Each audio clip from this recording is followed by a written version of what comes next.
আসসালামু আলাইকুম। কেমন আছেন সবাই? আশা করি সবাই ভালো আছেন। আলহামদুলিল্লাহ আমিও ভালো আছি। তো আজকের বিষয়টি হলো চাচি, মামি ও ভাবিকে বিবাহ করা যাবে কি না?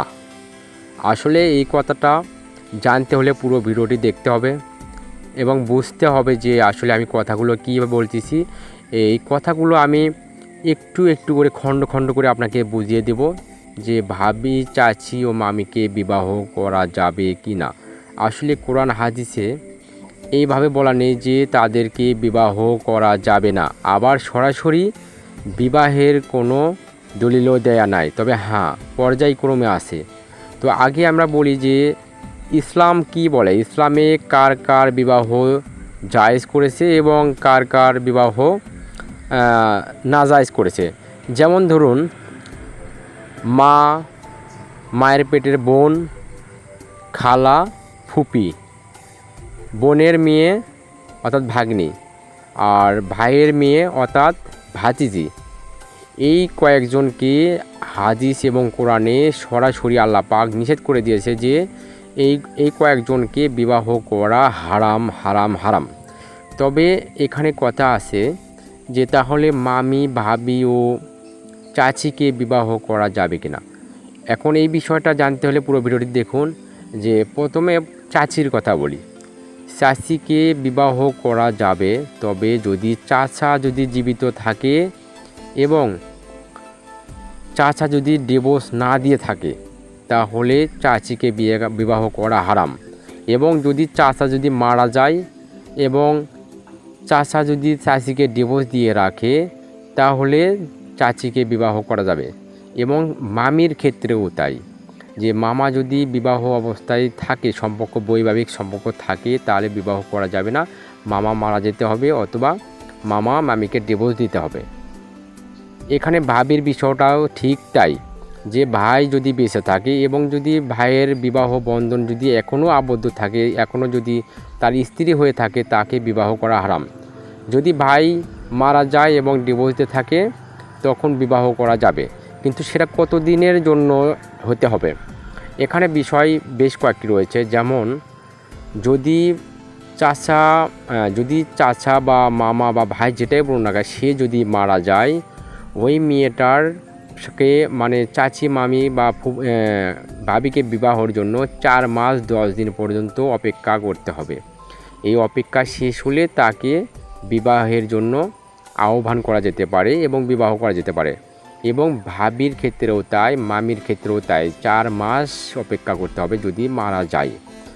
এবং তারপরের কথা হলো, সেটা যদি ডিভোর্স দিয়ে থাকে, ভাই বলুন, চাচা বলুন আর মামা বলুন, যদি ডিভোর্স দিয়ে থাকে তাহলে 3 মাস 10 দিন পর্যন্ত অপেক্ষা করতে হবে। অথবা একটা মেয়ের 3 মাসে 3টা পিরিয়ড অর্থাৎ মাসিক হওয়া পর্যন্ত অপেক্ষা করতে হবে। মাসিকের যে বিষয়টি, এটা অপেক্ষার কারণ হলো, যদি চাচার থেকে চাচি বা ভাবি যেই হোক, যদি সে প্রেগনেন্ট অবস্থায় থাকে, প্রেগনেন্ট অবস্থায় বিবাহ করা হারাম। যার কারণে 3 মাস অপেক্ষা করতে হবে। এই কারণে যে প্রেগনেন্ট যদি থাকে তাকে বিবাহ করা যাবে না। যদি 3 মাসে পিরিয়ড ঘটে 3 বার, তাহলে বিবাহ করা যাবে। এখন কথা হলো, যদি তাদের পেটে যদি বাচ্চা থেকে থাকে তাহলে কি করা যাবে? বাচ্চা কি নষ্ট করবে? না, বাচ্চা নষ্ট করা যাবে না, এটাও হারাম, পাপ হয়ে যাবে। আপনার অপেক্ষা করতে হবে যে বাচ্চা যতদিন পর্যন্ত জন্মদান না হয়, পৃথিবীতে ভূমিষ্ঠিত না হয়, ততদিন অপেক্ষা করতে হবে। যখন বাচ্চা ডেলিভারি হয়ে যাবে ঠিক তখন বিবাহ করা যেতে পারে। এখানে ভাবি, চাচি এবং মামি 3টা ক্ষেত্রেই। আবার যদি বলেন যে মামির বিবাহ হয়েছে, ডিভোর্স হয় নাই, অথবা মামাও মারা যায় নাই, 3টা ক্ষেত্রে একই রকম। যে যেমন ধরুন হলো, মামির বোনকে বিবাহ করা যাবে কিনা, মামির বোন চাচির বোনকে বিবাহ করা যাবে কিনা, এবং ভাবির যে আছে, ভাবির ভাগ্নি যদি থেকে থাকে তাকে বিবাহ করা যাবে না। আসলে এখানে বিবাহ করা যাবে। এগুলো কি কারণ? ভাবি, চাচি এবং মামি আমাদের আগে দেখতে হবে আমাদের তারা কি বংশীয়ভাবে আমাদের বংশের কিনা, তারা আমাদের গোষ্ঠীর কিনা, তারা আমাদের আত্মীয়ের মধ্যে পড়ে কিনা। যদি আত্মীয় বা গোষ্ঠীর মধ্যে না পড়ে, সে যদি অন্য বংশের অন্য কোনো হয়ে থাকে তাহলে বিবাহ করা যাবে। এখন মূল কথা হলো ইসলাম যেটা বলে, ইসলাম বলে যে প্রতিটা মেয়ে বা ছেলের বিবাহ করা ফরজ, তবে সেটা বিষয়টা দেখতে হবে যে তাদের নিয়ম অনুযায়ী বিবাহ শরীয়ত অনুযায়ী করা যাবে। তবে একটা বিষয় খেয়াল রাখতে হবে, যেটা যে মামি চাচি বা ভাবি যেটাই বলুন না কেন, যদি আপনার মামা অথবা চাচা অথবা ভাই বেঁচে আছে এবং তাদের বিবাহ বন্ধনে আবদ্ধ আছে, এখনও সে তো আপনার ভাবি হয়, মামি হয় এবং চাচি হয়, তার সাথে যদি সেই চাচি বা মামির সঙ্গে যদি পরকীয়া করতে যান, তাহলে এর জন্য কিন্তু এটা জিনার কাতারে পড়ে যাবেন।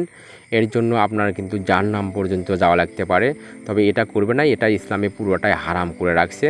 এবং যে নিয়মগুলো বলে রাখছে যে স্বামী যদি তালাক দিয়ে থাকে এবং যদি ডিভোর্স হয়ে যায় নিজের ইচ্ছা মতো, এবং যদি সে মারা যায়, তাহলে কিন্তু বিবাহ করতে পারবেন। ওই নিয়মটা ফলো করে। কোন নিয়মটা? 3 মাস 10 দিন অপেক্ষা করতে হবে এটা ডিভোর্স হয়ে গেলে। আর মৃত্যুবরণ করলে আপনার 4 মাস 10 দিন, এবং যদি বাচ্চা পেটে থাকে তাহলে একবারে জন্ম যতদিন পর্যন্ত দান না হয়, যতদিন পর্যন্ত ভূমিষ্ঠিত না হয়, সন্তান জন্ম দেওয়া পর্যন্ত আপনাদেরকে এটা অপেক্ষা করতে হবে। আশা করি পুরো বিষয়টি আপনারা বুঝতে পারছেন। আপনাদেরকে যতটুকু আমি বোঝাতে পেরেছি আমার অভিজ্ঞতা থেকে বা কোরআন হাদিস থেকে আমি যতটুকু জেনেছি ততটুকুই আপনাদেরকে বোঝানোর চেষ্টা করেছি। তবে এই ভিডিওটি কেমন লেগেছে আর কথাগুলো আপনারা শোনার পরে আপনাদের অনুভূতি কী, এগুলো একটু কমেন্ট করে জানাবেন। আর কমেন্ট করে এটাও জানাবেন যে ভবিষ্যতে বা সামনে ভিডিওগুলো নিয়ে আমি কী ভিডিও নিয়ে কথা বলবো, আপনাদেরকে কোনটা নিয়ে জানার ইচ্ছুক। আপনারা কমেন্টে যে বিষয়টি নিয়ে আলোচনা করতে বলবেন, ইনশাআল্লাহ আমি সেটাই চেষ্টা করব। সেই পর্যন্ত ভালো থাকবেন, সুস্থ থাকবেন। দেখা হবে অন্য কোনো ভিডিওতে, অন্য কোনো টপিক নিয়ে। সবাই সুস্থ থাকবেন, ভালো থাকবেন। আবারও বলি, আমার চ্যানেলটি সাবস্ক্রাইব করে দিন এবং ভিডিওটি লাইক করে দিন। আসসালামু আলাইকুম, আল্লাহ হাফেজ।